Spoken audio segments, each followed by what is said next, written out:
Hello friends, आप सभी का स्वागत है दीपक एजुकेशन हब में। आज हम लोग पढ़ने वाले हैं संविधान का एक महत्वपूर्ण टॉपिक, जो कि महत्वपूर्ण टॉपिक का नाम है आपका अनुसूची। तो हम लोग आज पढ़ेंगे अनुसूची के बारे में। तो हमारे पढ़ेंगे आज लोग क्या, भारतीय संविधान का अनुसूची। भारतीय संविधान की अनुसूची, भारतीय संविधान की अनुसूची के बारे में हम लोग पढ़ेंगे। तो देखिए, अनुसूची इतना महत्वपूर्ण है कि किसी भी वनडे एग्ज़ाम में, ऑब्जेक्टिव का जो वहाँ भी एग्ज़ाम होता है, सब में आपका अनुसूची से एक क्वेश्चन देखने के लिए मिल जाता है। और ख़ास करके बीपीएससी टीआरई के एग्ज़ाम में हर बार देखा गया है कि भारतीय संविधान की अनुसूची से एक प्रश्न बना है। ठीक है, तो हम लोग बात करते हैं कि देखिए, मूल संविधान में जब संविधान बन के तैयार हुआ था तो मूल संविधान में कुल 8 अनुसूची थी, लेकिन वर्तमान समय में टोटल 12 अनुसूची यहाँ है। तो देखते हैं कि हम लोग 12 अनुसूची कैसे कैसे पढ़ेंगे। ठीक है, तो कोशिश करेंगे कि हम लोग को यहाँ पे याद हो जाए। तो अनुसूची 1 के बारे में हम लोग पढ़ते हैं। तो हम लोग का है अनुसूची 1। अनुसूची 1 क्या कहता है? भारत अर्थात इंडिया राज्यों का संघ होगा। भारत राज्यों का संघ होगा, मतलब जितने भी राज्य हैं, भारत में वर्तमान समय में 28 राज्य है और 8 यूटी है। तो कहने का मतलब हुआ भारत जो है राज्यों का संघ होगा। इसका कहने का मतलब ये हुआ भारत के 28 राज्य और 8 केंद्र शासित प्रदेश, ये सभी मिल के आपस में रहेंगे। कोई भी एक राज्य या कोई भी एक केंद्र शासित प्रदेश अपने इच्छा से अलग नहीं हो सकता, अपना संविधान नहीं बना सकता है, अपना प्रशासन नहीं तैयार कर सकता है। लेकिन यही चीज़ है, फेडरेशन एक होता है, जो कि अमेरिका के संविधान में फेडरेशन का सिस्टम है। वहाँ पे कि भारत, यहाँ पे ये पूरा अमेरिका है, इसके अंदर एक छोटा सा राज्य है, तो ये पूरा का पूरा अमेरिका के अंदर तो रहेगा, ये पूरा का पूरा अमेरिका के अंदर तो रहेगा, लेकिन ये एक छोटा सा राज्य अलग हो सकता है, ये अपना संविधान अपना सब चीज़ कर सकता है। ठीक है ना। तो लेकिन यहाँ पे भारत में ऐसा नहीं है। भारत में क्या है, भारत राज्यों का संघ होगा। राज्यों का संघ कहने का मतलब है भारत जो है सब के सब एक राज्य के संघ में रहेंगे, सब मिल के रहेंगे, कोई भी राज्य अपने इच्छा से अलग नहीं हो सकता। ठीक है, तो ये हो गया आपका अनुसूची 1, भारत जो है राज्यों का संघ होगा। ठीक है, तो अनुसूची 2 के बारे में पढ़ते हैं। तो अनुसूची 2 में क्या कहता है? अनुसूची 2 है आपका जितने भी राजनीतिक पद हैं, राष्ट्रपति, उपराष्ट्रपति, राज्यसभा के अध्यक्ष, लोकसभा के अध्यक्ष, ये सभी जितने भी राजनीतिक पद है, सब के सब का क्या है? वेतन, पेंशन, भत्ता, ये सब के सब का क्या है? वेतन, पेंशन, भत्ता का जो बारे में जानकारी दिया गया, ये अनुसूची 2 में है। अनुसूची 3 में क्या है? अनुसूची 3 में है, अनुसूची 3 में क्या है? शपथ। ये जितने भी राजनीतिक अधिकारी हैं, ये सब के सब क्या करेंगे? शपथ। यहाँ से बीपीएससी टीआरई में क्वेश्चन बना था, टीआरई 3 में 9th क्लास का टीजीटी में। तो ये देखिए, यहाँ पे होता क्या, ऐसे इसको याद रखने के लिए, क्योंकि ये दोनों आपस में एक दूसरे से मिल जाता है। ठीक है ना। तो इसको याद रखने के लिए हम लोग ऐसे ध्यान में रख सकते हैं कि जब संविधान बना था तो संविधान बनाने वाले लोग कौन थे? राजनेता थे। तो उन्होंने अपना सुविधा अनुसार संविधान को बनाया। क्या किया कि पहले अपना वेतन, अपना पेंशन, अपना भत्ता के बारे में बात किया, उसके बाद वो शपथ लेके जनता का सेवा किया। ऐसे याद रख सकते हैं कि क्योंकि संविधान को बनाने का काम किसने किया था? राजनेताओं ने। तो वो राजनेता ने अपना सुविधा के लिए पहले वेतन लिए, उसके बाद शपथ लिए। ठीक है, अब देखिए अनुसूची 4 के बारे में बात करते हैं। अनुसूची 4 क्या कहता है? अनुसूची 4 क्या कहता है? अनुसूची 4 कहता है राज्यसभा में सीट का आवंटन। इसका अर्थ क्या हुआ कि राज्यसभा में जितने भी सीट होगा किस क्षेत्र से, किस विधानसभा से कितना सीट आएंगे, ये राज्यसभा में है, ठीक है ना। जैसे कि अभी वर्तमान समय में हमारे मुख्यमंत्री जो है, बिहार के मुख्यमंत्री नीतीश कुमार जी अभी मुख्यमंत्री पद पर रहते हुए वहाँ से इस्तीफा देके अभी वो राज्यसभा का सदस्य बन चुके हैं, जिसमें चुनाव जीत चुके हैं, वो राज्यसभा का सदस्य बनेंगे। तो यही होता है क्या, राज्यसभा का सीट, ठीक है। उसके बाद है आपका अनुसूची 5। अनुसूची 5 क्या है? अनुसूची 5 में क्या है, एससी और एसटी के लिए प्रशासन, मतलब अनुसूचित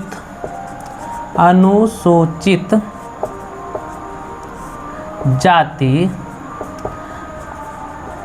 अनुसूचित जनजाति, ठीक है ना। इसमें कर सकते हैं अनुसूचित जाति, अनुसूचित जनजाति का प्रशासन, ठीक है ना। इसको शॉर्ट में बोल सकते हैं एससी एसटी। तो एससी एसटी पूरा भारत के अंतर्गत जहाँ जहाँ भी एससी और एसटी क्षेत्र, एससी और एसटी का जनसंख्या जितना अधिक होगा उसका जो है स्पेशल प्रावधान किया गया, उसके लिए स्पेशल आपका क्या गया है, क्या प्रशासनिक सुविधा, ठीक है ना। उसके बाद है आपका क्या, अनुसूची 6। अनुसूची 6 में क्या है, अनुसूची 6 में पूर्वी राज्य में आपका है, पूर्वी राज्य में जनजातीय लोग के लिए ये 4 राज्य में है आपका ATMM,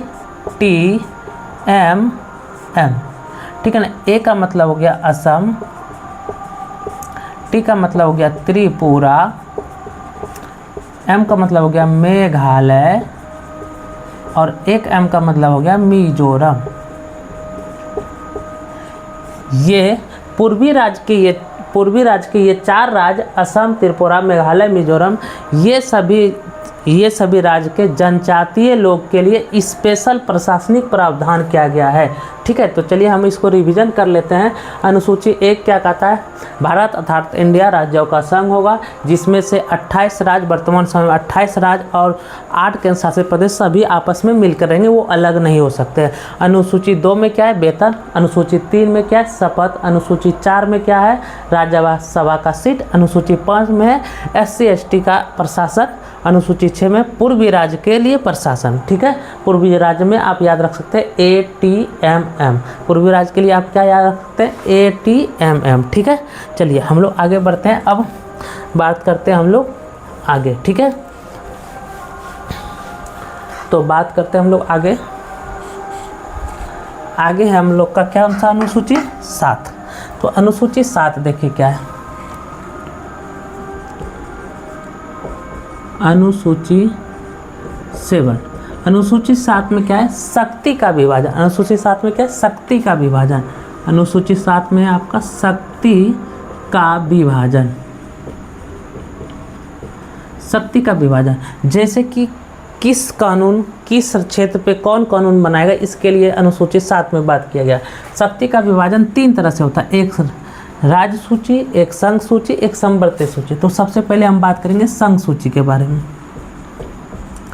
तो संघ सूची,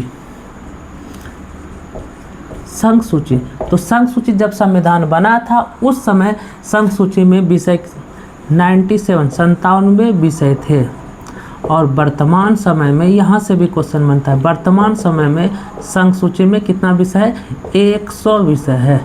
वर्तमान समय में संघ सूची में कितना विषय है, 100 विषय। ये इम्पोर्टेंट है, आपसे पूछा जाता है कि शक्ति का विभाजन किस अनुसूची में, 7 में है। संघ सूची में वर्तमान समय में कितना विषय है, 100 विषय है, लेकिन मूल संविधान जब संविधान बन के तैयार हुआ था उस समय 97 विषय थे, ठीक है। उसके बाद है आपका राज्य सूची।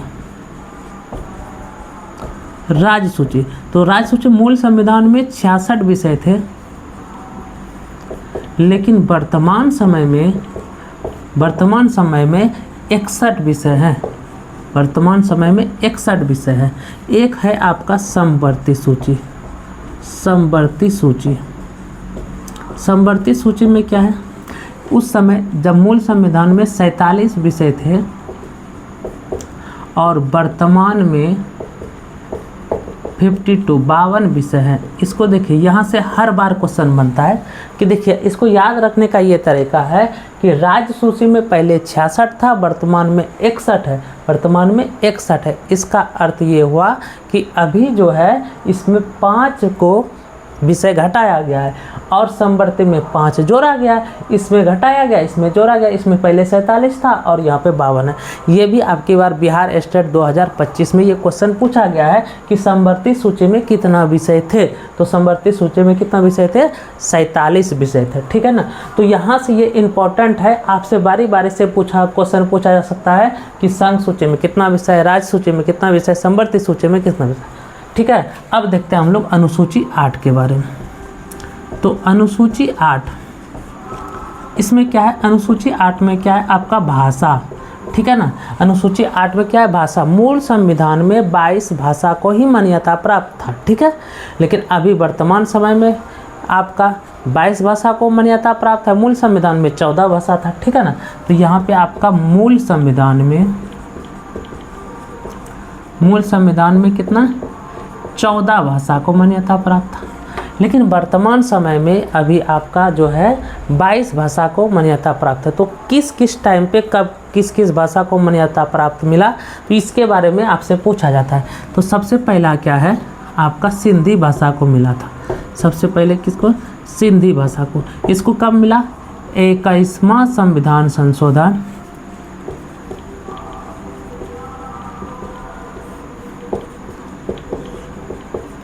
21वां संविधान संशोधन 1967 में इसको मान्यता प्राप्त हुआ, ठीक है ना। आपसे पूछा जाएगा सबसे पहले संविधान संशोधन के द्वारा किस भाषा को जोड़ा गया, तो सिंधी भाषा को जोड़ा गया। क्या संविधान संशोधन? 21वां संविधान संशोधन कब? 1967 में, ठीक है। उसके बाद 3 और जोड़ा गया, ऐसे याद रख सकते हैं। 9 मौका, ठीक है ना। 9 से हो गया आपका नेपाली, म से हो गया मणिपुरी, और क से हो गया आपका कोकनी। ये 3 भाषा को जोड़ा गया फिर से। और वो कब जोड़ा गया? 71वां संविधान संशोधन 1992 में। कब जोड़ा गया? 71वां संविधान संशोधन 1992 में, ठीक है। फिर एक बार आया तो फिर 4 भाषा को जोड़ा गया। उसमें से है आपका बोडो, डोगरी, मैथिली और संथाली। ये 4 भाषा को जोड़ा गया। और ये 4 भाषा को कब जोड़ा गया? 92वां संविधान संशोधन 2003 में, ठीक है ना। तो देखिए टोटल पहले से कितना था? 14। एक भाषा यहाँ पे जोड़ा गया 15, 16, 17, 18, 19, 20, 21, 22। तो वर्तमान समय में आपका 22 भाषा है। तो इसमें एक चीज़ ये याद रखेगा कि इंग्लिश को जो है इसमें मान्यता नहीं दिया गया, इंग्लिश भाषा को मान्यता नहीं दी। तो ये चीज़ आपसे क्वेश्चन पूछा जाता है कि इंग्लिश को मान्यता नहीं है। क्या संस्कृत को मान्यता मिला है? हाँ, संस्कृत को मिला है। अब बोली सर यहाँ लिखे नहीं है, तो संस्कृत ये जो मूल भाषा 14 है, इसी के अंतर्गत में संस्कृत भी आता है। तो संस्कृत को मिला है लेकिन इंग्लिश को नहीं मिला है, ठीक है। उसके बाद हम लोग बात करते हैं आगे कौन सा है? तो अनुसूची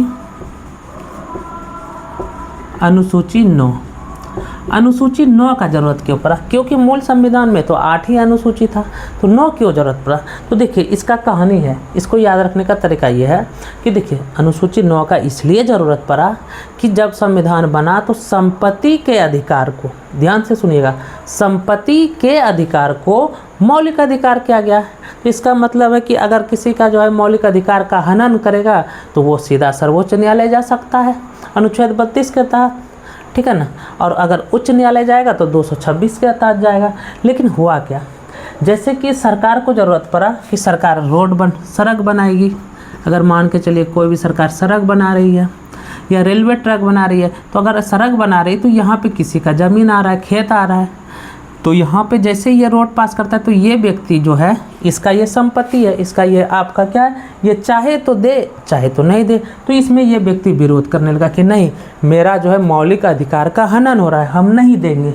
ठीक है, या रेलवे ट्रैक बिछा रहा है, या बिजली वायरिंग पार कर रहा है, तो इसमें बहुत सारा सरकार को काम करने में परेशानी होने लगी। क्योंकि जब संविधान बन के तैयार हो गया, हमारा देश आज़ाद हुआ, संविधान बन के तैयार हुआ, तो देश के विकास के लिए रोड, बिजली, रेलवे ट्रैक ये सब बिछाने का ज़रूरत पड़ा था। तो ये लोग विरोध करने लगे। तब लगा कि नहीं, इसमें कुछ ना कुछ सुधार करना पड़ेगा। तो इसमें क्या बोला गया कि ये जो ज़मीन है, ये संपत्ति है, इस संपत्ति का अधिकार को जो है मौलिक अधिकार से हटा के कानूनी अधिकार में डाला गया, और वहीं पे जो है अनुसूची 9 में जोड़ा गया, संपत्ति पे अधिकार तो होगा लेकिन कैसा अधिकार? कानूनी अधिकार होगा, मौलिक अधिकार नहीं। ठीक है ना। तो यहाँ पे क्या किया गया आपका, यहाँ पे जो है अनुसूची 9 में आपका भूमि सुधार, ये भूमि सुधार से संबंधित, भूमि सुधार, इसमें क्या किया गया कि भूमि से सुधार, यही तो प्रथम संविधान संशोधन था। ये था आपका प्रथम संविधान संशोधन 1951, प्रथम संविधान संशोधन 1951 में। ठीक है ना। अनुसूची 9 में क्या है? भूमि सुधार। आपसे ये क्वेश्चन पूछा जाता है, पर भूमि सुधार कब जोड़ा गया? 1951 में। केमा संविधान संशोधन? तो प्रथम संविधान संशोधन। ठीक है। उसके बाद बात करते हैं हम लोग अनुसूची 10। अनुसूची 10 में क्या है? नाम से ही पता चला, अनुसूची 10 का मतलब दल बदल, दल बदल। तो ये दल बदल कब जोड़ा गया? तो दल बदल कब जोड़ा गया? 52वां संविधान संशोधन 1985 में। ठीक है ना। कब जोड़ा गया? 52वां संविधान संशोधन 1985 में। ठीक है।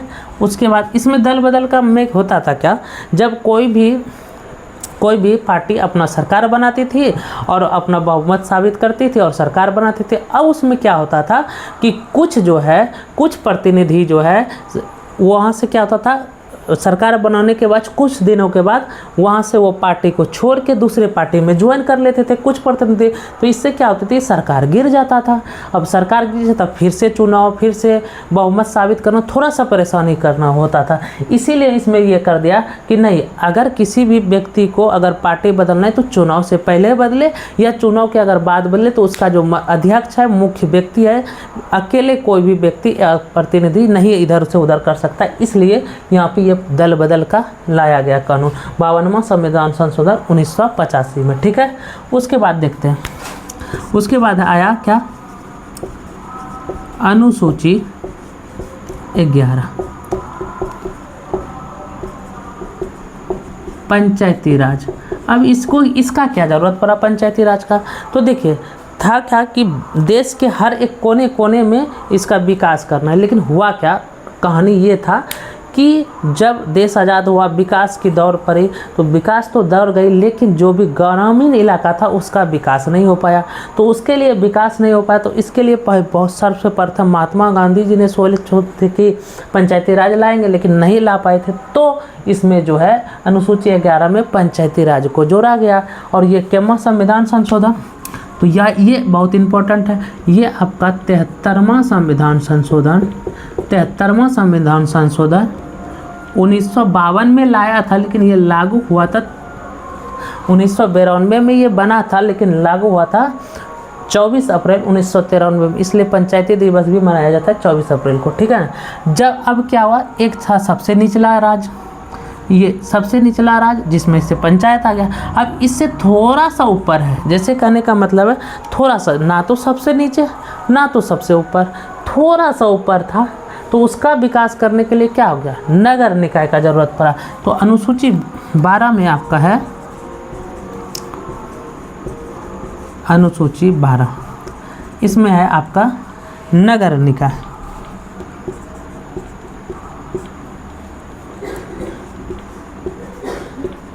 नगर निकाय, और ये कब जोड़ा गया? 74वां संविधान संशोधन 1993 में ये भी जोड़ा गया। ठीक है। तो ये था आपका मुख्य रूप से 12 के 12 अनुसूची। ठीक है। फिर से एक बार ओवरऑल रिवीजन कर लेते हैं।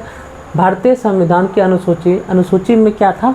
अनुसूची 1 में भारत तथा राज्य संघ होगा, अनुसूची 2 में वेतन, 3 में शपथ, 4 में राज्यसभा के सीट, 5 में आपका अनुसूचित जाति के लिए प्रशासन, 6 में पूर्वी राज्य के लिए स्पेशल प्रशासन, 7 में शक्ति का विभाजन, जिसमें से शक्ति में ये 3 हैं। संघ सूची में वर्तमान में 100, राज्य सूची में 61 और समवर्ती सूची में 52। और उसके बाद अनुसूची 8 में भाषा, मूल संविधान में 14 भाषा थे, वर्तमान में 22 भाषा को मान्यता मिला है, ठीक है। और उसके बाद अनुसूची 9 में क्या है, भूमि सुधार, अनुसूचित 10 में दल बदल, 11 में है पंचायती राज और 12 में है आपका नगर निकाय या नगर निगम जो भी है, ठीक है। मिलते हैं अगले एपिसोड में, धन्यवाद।